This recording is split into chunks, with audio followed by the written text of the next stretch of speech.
Selamat pagi Bapak Ibu, saudara-saudari yang dikasihi di dalam Tuhan kita Yesus Kristus. Selamat berjumpa kembali di dalam Kabar Bahala Podcast pada hari ini, Minggu 28 Januari 2024, bersama saya, Diakon Purnaya dari Lingkungan Pelayanan 1, Majelis Jemaat GKE Palangka 1. Sebelum membaca dan merenungkan firman Tuhan, marilah kita berdoa. Bapa di surga, terima kasih untuk perlindungan dan penjagaan-Mu sepanjang malam tadi, dan anugerah-Mu yang telah membangunkan kami pada pagi hari ini. Terima kasih Bapa. Bapa, pada pagi hari ini kami akan merenungkan firman-Mu. Berilah kami hikmat dan pengertian pada akal budi kami, sehingga kami diberikan isi hati-Mu dan pengetahuan akan firman-Mu. Sekalipun kemampuan kami terbatas dan lemah, tetapi Bapa yang menolong kami melalui Roh Bapa, agar firman-Mu dapat hidup dan bertumbuh, serta berbuah di dalam hati kami, dan menjadi kekuatan dalam kami menjalani kehidupan kami. Mohon ampun atas dosa dan kesalahan kami ya Bapa. Terima kasih untuk pengampunan-Mu bagi hidup kami. Di dalam anak-Mu Yesus Kristus, kami berdoa dan mengucap syukur. Amin. Nas pembacaan Alkitab kita pada pagi hari ini sesuai dengan Almanak GKE, yaitu terambil dari Kitab Perjanjian Lama, Kitab Ulangan pasal yang ke-18, ayat yang ke-9 hingga ke-22. Dengan perikop bertenung dan bernubuat. Apabila engkau sudah masuk ke negeri yang diberikan kepadamu oleh Tuhan Allahmu, maka janganlah engkau belajar berlaku sesuai dengan kekejian yang dilakukan bangsa-bangsa itu. Di antaramu janganlah didapati seorang pun yang mempersembahkan anaknya laki-laki atau anaknya perempuan sebagai korban dalam api, ataupun seorang yang menjadi petenung, seorang peramal, seorang penelaah, seorang penyihir, seorang pemantra, atau seorang yang bertanya kepada arwah atau kepada roh peramal, atau yang meminta petunjuk kepada orang-orang mati. Sebab setiap orang yang melakukan hal-hal ini adalah kekejian bagi Tuhan, dan oleh karena kekejian-kekejian inilah Tuhan Allahmu menghalau mereka dari hadapanmu. Haruslah engkau hidup dengan tidak bercela di hadapan Tuhan Allahmu, sebab bangsa-bangsa yang daerahnya akan kau duduki ini mendengarkan kepada peramal atau petenung. Tetapi engkau ini tidak diizinkan Tuhan Allahmu melakukan yang demikian. Seorang nabi dari tengah-tengahmu, dari antara saudara-saudaramu, sama seperti aku, akan dibangkitkan bagimu oleh Tuhan Allahmu. Dialah yang harus kamu dengarkan. Tepat seperti yang kamu minta dahulu kepada Tuhan Allahmu di Gunung Horeb pada hari perkumpulan dengan berkata, "Tidak mau aku mendengar lagi suara Tuhan Allahku, dan api yang besar ini tidak mau aku melihatnya lagi, supaya jangan aku mati." Lalu berkatalah Tuhan kepadaku, "Apa yang dikatakan mereka ini baik. Seorang nabi akan kubangkitkan bagi mereka dari antara saudara mereka, seperti engkau ini. Aku akan menaruh firman-Ku dalam mulutnya, dan ia akan mengatakan kepada mereka segala yang kuperintahkan kepadanya. Orang yang tidak mendengarkan segala firman-Ku yang akan diucapkan nabi itu demi namaku, daripadanya akan kutuntut pertanggungjawaban.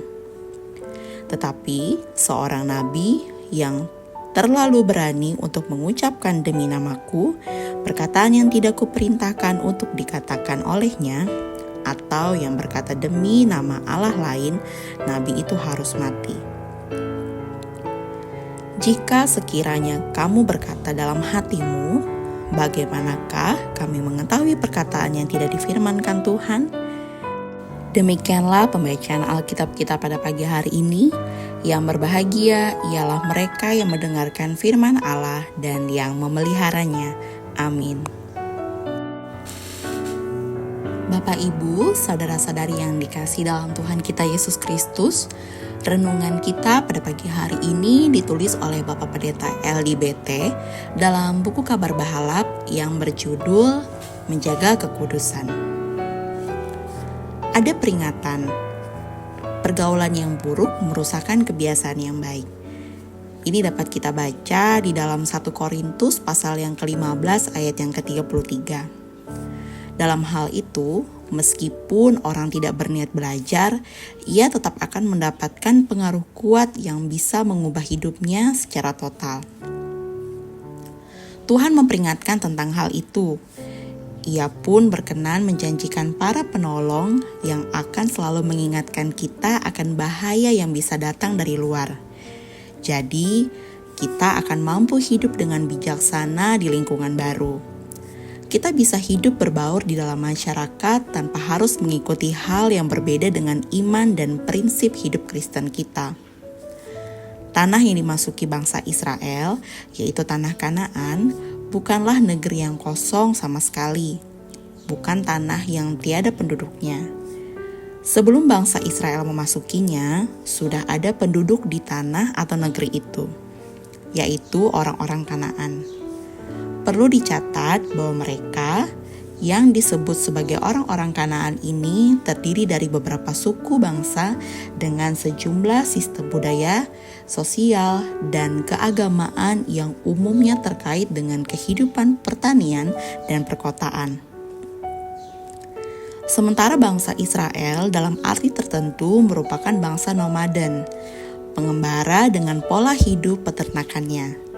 Artinya, ketika memasuki tanah Kanaan, bangsa Israel akan bertemu dan berinteraksi dengan orang-orang Kanaan tersebut, termasuk bertemu dan berinteraksi dengan tradisi-tradisi mereka. Adalah suatu hal yang lumrah apabila bangsa Israel melirik-lirik berbagai praktik sosial budaya keagamaan yang dilaksanakan oleh orang-orang Kanaan tersebut. Apabila tradisi Kanaan tersebut kelihatan lebih konkret dan berhubungan langsung dengan kehidupan pertanian dan perkotaan mereka. Daya tarik tradisi Kanaan, para peramal, petenung, penelaah, penyihir atau pemantra Kanaan menjadi saingan berat bagi umat Israel. Apabila seorang nabi berkata demi nama Tuhan dan perkataannya itu tidak terjadi dan tidak sampai, maka itulah perkataan yang tidak difirmankan Tuhan. Dengan terlalu berani, nabi itu telah mengatakannya, maka janganlah gentar kepadanya. Oleh sebab itu, Tuhan memberi perintah kepada bangsa Israel untuk tidak belajar atau melakukan perbuatan yang disebut sebagai kekejian bagi Tuhan, Allah bangsa Israel. Pada teks nas hari ini, ada beberapa jenis kekejian yang biasa dilakukan oleh bangsa-bangsa Kanaan yang tidak boleh ditiru atau dilakukan oleh bangsa Israel. Perintah ini sekaligus sebagai bagian dari reformasi Yosia di Israel setelah mereka menetap di tanah Kanaan. Sebab pengaruh tradisi bangsa-bangsa lain tersebut cukup kuat. Beberapa kebiasaan bangsa lain di sekitar Israel yang dianggap sebagai kekejian dalam teks ini terungkap secara khusus pada ayat 10 dan ayat 11. Mempersembahkan anak laki-laki atau anak perempuan sebagai korban dalam api merupakan tradisi Kanaan yang biasa dilakukan sebagai penghormatan atau penyembahan mereka kepada dewa Molok, ilah yang disebut oleh bangsa Amon dan Fenisia. Kemungkinan besar dipercaya sebagai dewa kesuburan tanah atau pertanian. Persembahan kepada dewa Molok ini merupakan bentuk penyembahan berhala yang dibenci oleh Tuhan. Dalam kitab Ulangan pasal yang ke-12 ayat yang ke-31. Bagaimana hidup dengan tidak bercela pada zaman sekarang? Sebenarnya cukup sederhana, yaitu hidup tidak ikut-ikutan dengan apapun kebiasaan buruk dunia atau perbuatan kegelapan. Hidup dengan tidak bercela juga berarti menjauhkan diri dari segala bentuk perbuatan atau tindakan yang dapat disebut sebagai kekejian bagi Tuhan. Apakah itu? Yaitu segala perbuatan, tindakan, atau kebiasaan yang dapat mengalihkan hati dan hidup kita dari Tuhan. Jadi, bukan kita yang disetir oleh lingkungan di sekitar kita, melainkan kita juga punya peran untuk menyetir kehidupan bersama sehingga nilai-nilai Kristiani, kasih, sukacita, damai sejahtera, dan keadilan boleh merasuk ke dalam kehidupan masyarakat kita.